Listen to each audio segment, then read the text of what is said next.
Hey people, what's going on? It's your boy Richard here. Just making a quick video. Talking about some random stuff again. Yeah, I was just thinking about some things. Um, how people always say, and well, it's not even people would say, like over here in the US, we have droughts and they make us conserve water to a certain extent. We can't use so much water to water our grass or whatever like that. And in reality, I think that's part of the problem when we're not increasing our vegetation. Um, Vegetation actually helps the land. It gives you have plant life, you have the animals. Like of course, you have the animals in the ground that help the soil, which help the land stay fertile, and the animals in the area and decomposing everything else. Just the land itself is renewing itself all the time, and because of that and the vegetation, the area seems to have water. It has life and such things like that. Of course, you do need rainfall to keep the land up. So, of course, humans, we tend to cut down trees, stuff like that. That shades the area, shades the land. Causes condensation on the ground, which help moistens the ground, which helps with the growth of plant life. So when we cut down trees and you just have an open field or whatever, you just have grass. There's nothing really stopping the water from the ground from evaporating. So when the water from the ground is continuing always evaporating, um, it's drying out. The land is getting harder. It's harder for earthworms to do its job and stuff like that. So next thing you know, you have a patch of grass turns to a patch of dirt and a patch of sand, and that's how deserts are formed. So and then with deserts, you have the wind still blowing, you have sandstorms and everything else, and it just parch and just destroys life. So the life and that's what you see in Sahara Desert and different parts of the desert here in the United States. I'm pretty sure the other deserts around the world in Europe and in Asia, Australia, the same way. So, which is quite strange because even though it's salt, but about 76% of the Earth's surface is covered by water. But yet we have droughts. We don't have enough water. People always say we don't have enough water. Yeah, we don't have enough fresh water. But being human, um, which means our species, Homo sapien, and some people think that all Homo sapiens are not the same. We're all the same. Our DNA basically tells us what color our skin is and how our hair is, what texture our hair, color our eyes, and stuff like that. Other than that, all humans are the same at that point. You just have different skins, and people say, "Oh, black guy does this, white guy does this," all this other stupid stuff. For one thing, the concept of race when it comes to which is stupid skin tone, was came up by a Germanic king hundreds of years ago. There was no concept of race back then because there's no such thing. We're all just one race, just human. People tend to forget that, so they think somehow you're going to do a certain thing because you're, say, a black guy. Also, it's like this. What does When does your skin speak to you and tell you to do something? Your skin never tells you to do anything. So if a person's skin is darker, it doesn't tell them to do anything different from what you're doing. A person's culture does that. So if you live in the U.S., you live in the U.S. culture. There's no such thing as white culture or black culture or whatever that crap people always be saying when it comes to the U.S. It's just American culture. And American culture is actually a mixture of different cultures, which is the natives that was here, which is a bunch of different cultures because there's hundreds of tribes there. There's different European cultures that mix into the United States because it's not all white people or whatever came from Britain, and even on that island on the UK. There's different cultures and different ethnic groups. Um, then there's different African cultures from the slave trade. But no matter what, it is African cultures here because of the slave trade. Um, so you have those different cultures. They were the same people. They were from the same tribe, so they have different cultures.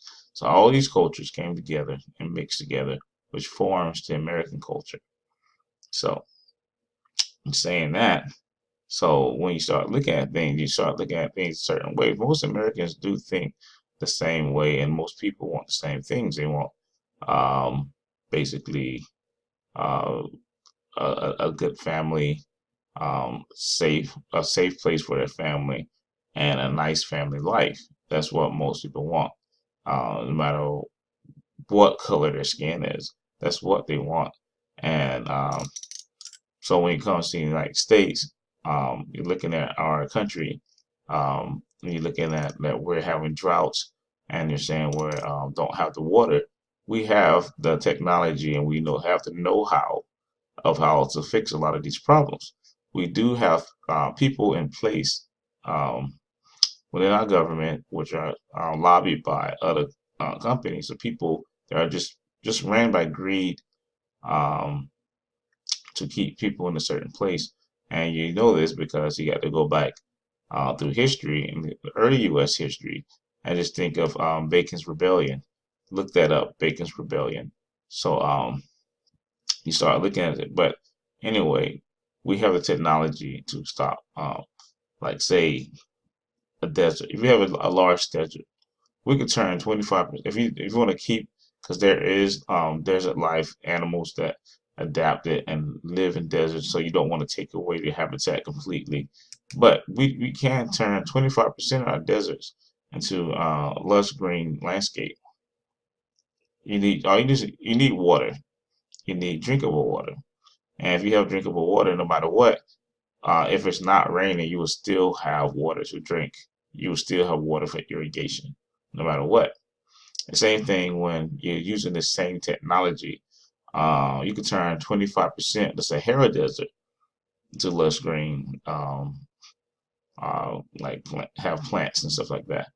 Um, like if you just want to keep some of the desert, but you just want to get rid of it. If it was up to me, I'll turn 50% of the Sahara Desert. It'll probably take 100 years, but I'll turn 50% of that desert to lush green land, and we have the technology to do it. Over 76% of the Earth's surface is covered by water. You can use that water for irrigation. Yes, it's salt water, but we can't convert that to fresh water. We already know this. We have the technology to do so. People are, oh, it costs money. Well, if what's the cost of human life? So um, people need to start basing everything off monetary gain. That's all people are looking to do. Um, you increase a person's lifestyle, especially in the United States or even on the African continent, you increase a person's lifestyle, you're going to increase productivity. A person will become more productive.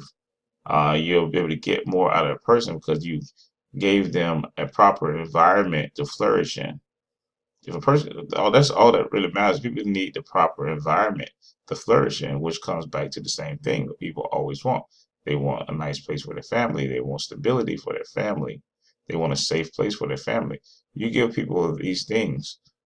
You give them a proper. You just gave them a very good environment to flourish. If the place is not safe, the person is constant in harassment from people within their neighbors or even government officials that's constantly murdering and harassing the people. There's different things. They don't have housing, they don't have clean water, they don't have food. So if you don't have housing, food, or water, then life gets very hard. People productivity goes down. So what you need to do, you need to provide massive amounts of water. You need to provide food. The easiest food to create is actually plant based. Um, it takes a lots of land for animal style foods, and it takes less land for plant based food. And never mind Let's not talk about greenhouse towers, which I propose that most cities should utilize when growing when growing vegetation, growing food for food production. But anyway, basically, I don't know how much water you can let from within these deserts, but you could put most atmospheric condensers, which are condensing units, near very humid areas, and it will basically condense the air around it, of course, which the condensation will turn into what? Fresh water. So never mind, you could pipe um, gallons and tons of water to these regions and basically through a process and take the salt out of the water, which leaves you fresh water. And now you can start using the water that you pipe from the oceans to the deserts to start really irrigating and turning these deserts back into like lush oases. You're using atmospheric condensers all over the place. Yeah, you can line the coast of the United States on both sides, the east and the west coast, and even on in the Gulf region. For atmospheric condensers, we will always have fresh water. We would never run out of water.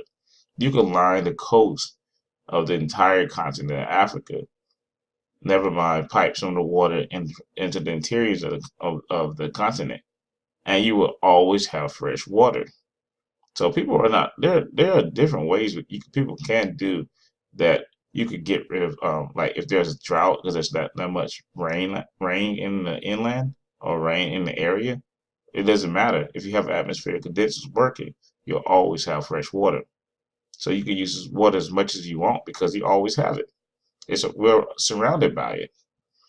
And people they act like there's nothing we can do about it. We have the technology to turn salt water to fresh water. We have technology to build atmospheric condenser or build water from air technology. You could have a small unit in your house that you could buy online for about $2,500 that makes fresh water that you could just keep on drinking, and it's just pulling water from air. So a lot of things people just don't think about because they're always thinking about stupid stuff as in race problems. There's should be no such thing as race problems because we are just one people. If you're a religious person, the Bible even says we're one people. But the Jews and all this other stuff and all that stuff? Well, if everyone came from Adam and Eve, we're all one people. Even so, if everyone believes in the great floods and stuff like that, then everybody came from that one family. So we're all one people, regardless of what you see. Then you start looking into what scientists say. Scientists say we're all one people, Homo sapien. That's one people. Okay, there's some new findings. So now, usually, guys in Europe, I don't want to bash them, but they're the ones that are always trying to come up, trying to find some way not to be connected to the people on the African continent. So they're saying they are Homo sapien, but a different type of Homo sapien, which is called Cro-Magnon. But it's still a Homo sapien, but it's different. If you are different from the other Homo sapiens on the African continent, that means you're not Homo sapien, which that means you're not human. So you're either human or you're not human. And then now they're saying people have Neanderthal DNA in them, which is a completely different species. So you're definitely not even human when it comes to being mixed with Neanderthal. So, but that's a different subject. So anyway, thanks for watching my video. This video's almost up. So, all right, peace.